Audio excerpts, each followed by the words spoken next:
Halo pemirsa, bagaimana kabar Anda hari ini? Senang sekali saya bisa kembali menemani Anda selama 30 menit ke depan dalam Madiun This Week dengan sajian informasi menarik tentang Kota Pendekar selama sepekan terakhir.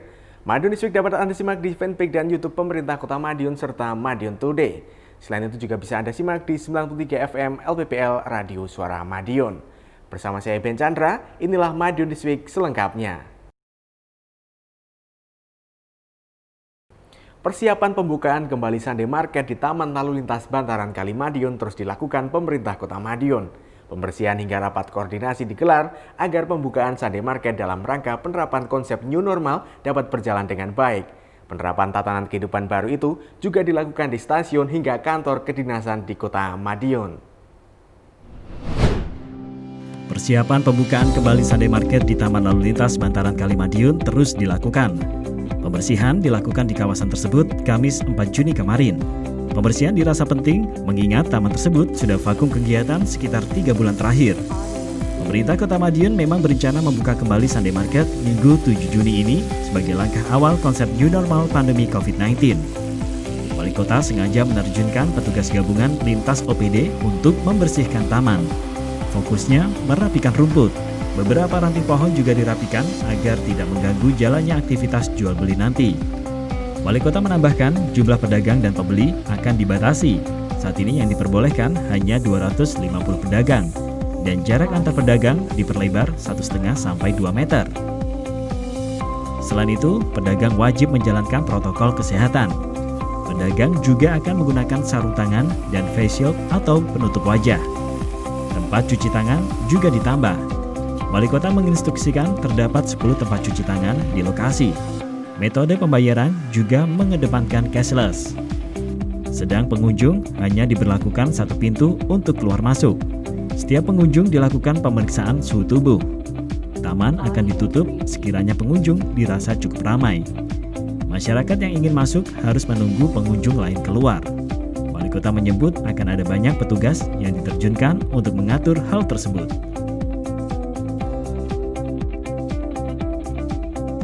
Persiapan pembukaan Sunday Market di Taman Lalu Lintas Bantaran Kali Madiun terus dimatangkan.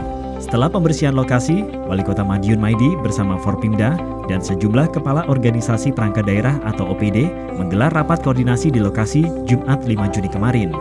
Rakor sengaja di lokasi agar semakin efektif. Berbagai kebijakan mengemuka dalam rapat tersebut, di antaranya pemberlakuan satu akses masuk dan keluar secara terpisah, penataan parkir, penyemprotan disinfektan sebelum dan sesudah kegiatan, penyediaan masker pada akses masuk, pemeriksaan suhu tubuh, penyiapan ambulans, penggunaan tenda dan pengaturan jarak lapak pedagang, dan lain sebagainya.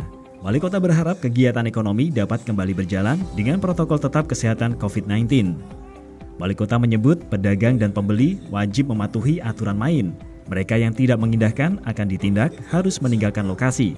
Wali Kota menambahkan akan memperbanyak petugas di area, mulai yang berjaga di akses masuk dan keluar hingga petugas yang berkeliling di lokasi. Sejumlah petugas juga akan mengenakan kostum unik untuk memberikan himbauan dan sosialisasi agar menarik perhatian pengunjung. Stasiun Madiun siap menerapkan pedoman new normal dalam pelayanannya kepada pelanggan, baik pada bisnis penumpang maupun angkutan barang. Rencananya penerapan tersebut akan diterapkan saat kereta api jarak jauh reguler, menengah, hingga lokal mulai dijalankan. Beberapa penanganan mungkin mulai dari petugas, kemudian terkait pelayanan angkutan penumpang, dan kemudian angkutan barang. Manajer Humas PT KAI Persero Dap 7 Madiun Ikswan Hendri Wintoko mengatakan, New Normal KAI ini sebagai bentuk adaptasi pelayanan perkereta-apian dengan mengurangi kontak fisik dan menerapkan protokol kesehatan. Ikswan mengatakan, mulai dari petugas loket akan menggunakan masker dan face shield sebagai pelindung diri. Sebelum bekerja, para petugas yang berhubungan langsung dengan pelanggan akan mengisi formulir yang menyatakan bahwa mereka sehat dan bebas dari resiko COVID-19. Selanjutnya, bagi pelanggan kereta api, pihaknya menyediakan tempat cuci tangan dan hand sanitizer untuk menjaga sterilisasi. Saat di boarding pass menuju keberangkatan, para calon penumpang dicek suhu menggunakan thermal scanner. Bagi yang memiliki suhu di atas 37,3, tidak diperkenankan untuk masuk stasiun. Hingga kini, KAI masih menunggu arahan dari Kementerian Perhubungan dan terus memperhatikan perkembangan penerapan PSBB di berbagai daerah. Pada pedoman new normal ini, nantinya pemesanan tiket hanya dapat dilakukan secara online, yaitu pada aplikasi KAI Akses atau web KAI dan mitra penjualan tiket resmi KAI lainnya. Sedangkan loket hanya difungsikan untuk pembelian go-show atau 3 jam sebelum jadwal keberangkatan. Penerapan protokol kesehatan dalam menyambut new normal harus benar-benar disiapkan, terutama di instansi pemerintahan ataupun perusahaan negeri dan swasta yang memulai kembali work from office setelah beberapa waktu yang lalu memberlakukan work from home. Tak hanya menerapkan physical distancing, menggunakan masker dalam beraktivitas di kantor, dan menerapkan pola hidup bersih dan sehat, namun imunitas para pekerja juga harus diperhatikan. Hal itulah yang mendasari Dinas Tenaga Kerja, Disnaker Kota Madiun untuk memberikan stimulus kepada para pegawainya agar memiliki imunitas tubuh yang kuat dengan cara membekali pekerja dengan susu, telur, dan vitamin seusai menjalankan senam bersama. Kadisnaker Suyoto Harjowiono mengatakan pihaknya telah menjadwalkan kegiatan senam bersama dan pemberian vitamin yang dilakukan minimal 8 kali dalam 1 bulan. Susu dan telur dipilih karena merupakan protein hewani terbaik yang dapat membantu pemenuhan gizi untuk menjaga imun tubuh. Di samping itu, Suyoto juga mengimbau kepada para perusahaan terkait work from office yang mulai diterapkan, agar tiap perusahaan tetap memperlakukan protokol kebijakan secara disiplin dan memperhatikan kesehatan para pegawai dengan benar agar tidak mudah terserang virus. Mulai COVID-19 di Indonesia ini kami sudah mengirimkan surat edaran wali kota ke perusahaan untuk supaya memperlakukan protokol kesehatan di perusahaannya masing-masing. Jadi kalau yang harus WFH, ya harus.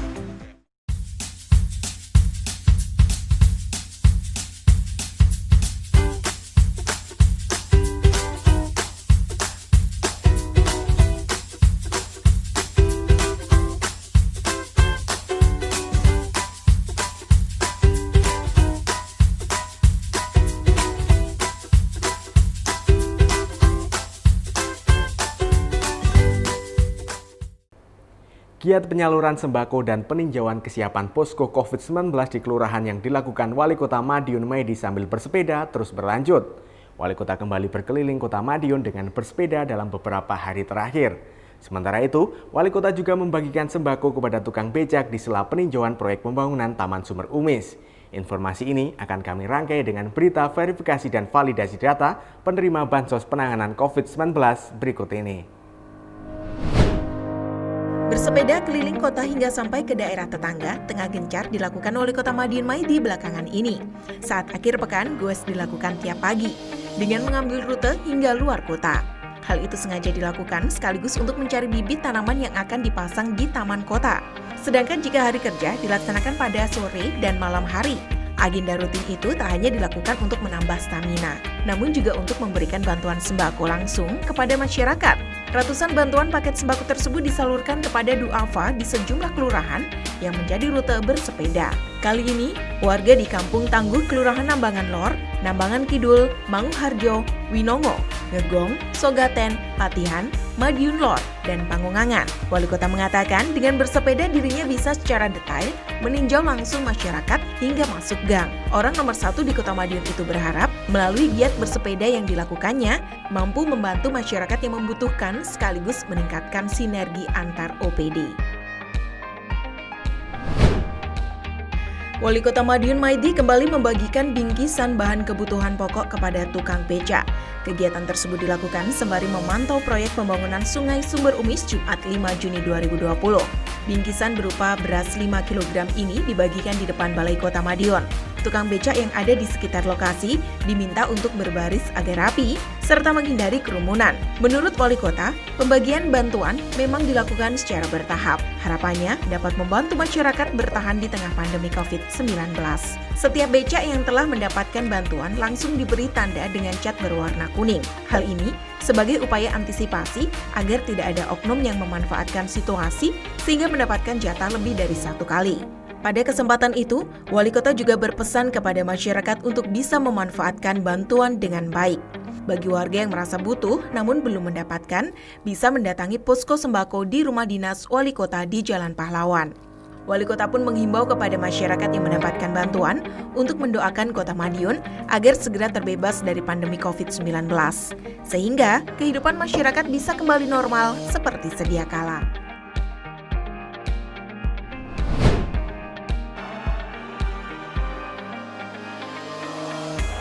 Pemerintah Kota Madiun tak henti-hentinya terus berupaya dalam mengoptimalkan penyaluran bantuan kepada terdampak COVID-19. Tak hanya itu, keterbukaan informasi mengenai data penerima bantuan juga terus disosialisasikan agar seluruh elemen masyarakat tahu kepada siapa saja bantuan diberikan. Hal tersebut seperti yang terlihat dalam giat forum kehumasan yang digelar di Gedung GCIO Diskominfo Kota Madiun pada Kamis 4 Juni 2020. Dalam kesempatan itu, disampaikan total jumlah penerima bantuan sosial penanganan COVID-19 di Kota Madiun berjumlah 43.749 orang atau 27.406 kepala keluarga. Wali Kota Madiun Maidi dalam kesempatan yang sama mengatakan, pendataan yang disampaikan merupakan hasil dari 3 hingga 4 kali verifikasi yang langsung dilakukan oleh pihak kelurahan. Maka dari itu, dirinya mengatakan penerima bantuan yang saat ini telah menerima bantuan adalah mereka yang benar-benar membutuhkan. Wali Kota mengatakan, jika masih ada yang merasa membutuhkan namun belum mendapatkan bantuan, Wali Kota memastikan mereka akan diberikan bantuan melalui sembako yang saat ini ada di posko logistik COVID-19. Dengan ketentuan harus menyertakan surat keterangan membutuhkan bantuan sosial dari RT atau lurah lingkungan terkait. Di sinilah nanti kira-kira agak masyarakat terasa lagi mungkin bulan Juli. Kalau nanti Juli, Agustus, inilah perlu ada bantuan yang rutinnya sudah ada, non rutinnya yang kira-kira menghandle kekurangan ini sudah saya siapkan, di donasi saya siapkan. Tapi donasi tidak bersamaan berurut, tidak. Di sana ada kolab kekurangan, disitulah donasi nutup. Sehingga tidak ada orang yang kesulitan di kota.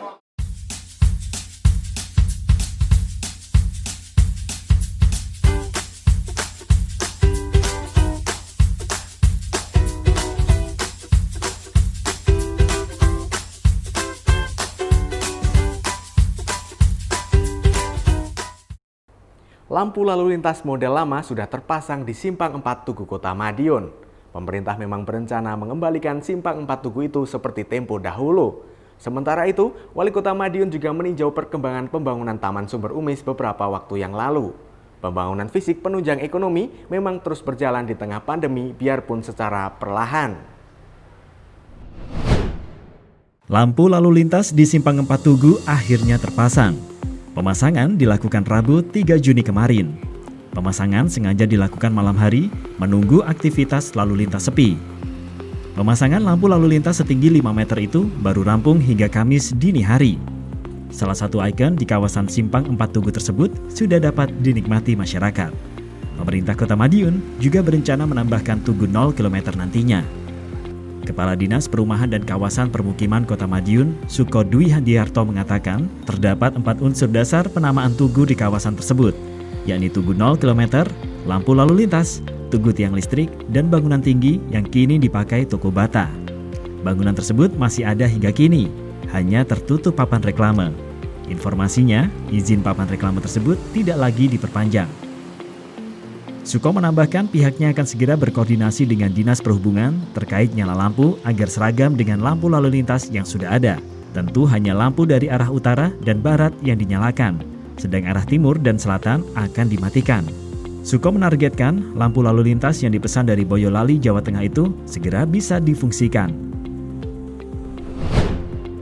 Seperti halnya pembangunan pedestrian Jalan Pahlawan, pembangunan Taman Sumber Umis juga on the track. Progres pembangunan sudah mencapai 50% lebih saat ini. Box culvert super besar untuk menutup sungai di selatan Balai Kota itu nyaris terpasang seluruhnya. Di atasnya bakal dibuat pedestrian dengan beraneka macam UMKM kuliner hingga pasar seni. Wali Kota Madiun Maidi menyebut pembangunan sejumlah titik tersebut sebagai langkah percepatan pemulihan ekonomi pasca pandemi nanti. Sumber Umis bakal disulap menjadi satu destinasi baru di Kota Madiun. Seperti diketahui, pemerintah pusat memang tengah bersiap menjalankan konsep new normal. Berbagai persiapan sudah dan terus dilakukan. Salah satunya perbaikan taman untuk menyambut penerapan tatanan kehidupan baru tersebut. Meski demikian, pemerintah Kota Madiun tidak hanya menyiapkan sarana dan prasarana. namun juga tata cara dalam menerapkan new normal tersebut. Fasilitas pada taman akan diberikan tanda-tanda, misalnya kursi yang boleh digunakan untuk duduk dan tidak. Fasilitas tempat cuci tangan juga akan ditambah. Sementara itu, sosialisasi protokol kesehatan terus dilakukan. Badan Pusat Statistik mencatat inflasi Kota Madiun sebesar 0,01% pada Mei 2020. Angka ini termasuk yang terendah selama Lebaran 3 tahun terakhir. Kepala BPS Kota Madiun Umar Syaifuddin menuturkan, pada momen Lebaran biasanya terjadi kenaikan konsumsi masyarakat, baik terhadap sektor barang maupun jasa. Akibatnya, angka inflasi selalu tinggi. Hal ini seperti tercatat pada Juni 2018, angka inflasi Kota Madiun mencapai 0,73%.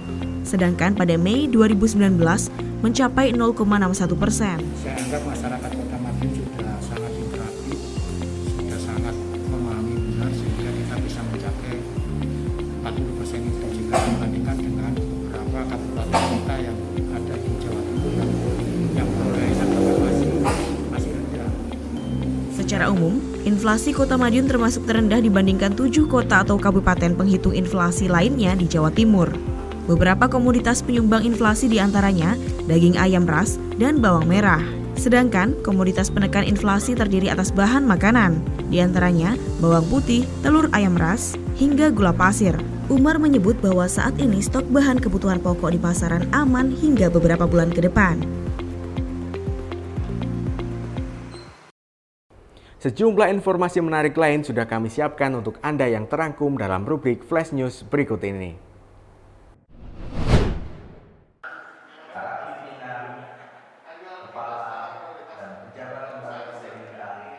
Pemerintah Kota Madiun menghadiri kegiatan halal bihalal yang diselenggarakan oleh Kantor Perwakilan Bank Indonesia Kediri bersama Kantor Otoritas Jasa Keuangan Kediri dan Bupati Wali Kota di wilayah Jawa Timur bagian Barat melalui video conference Selasa 2 Juni 2020.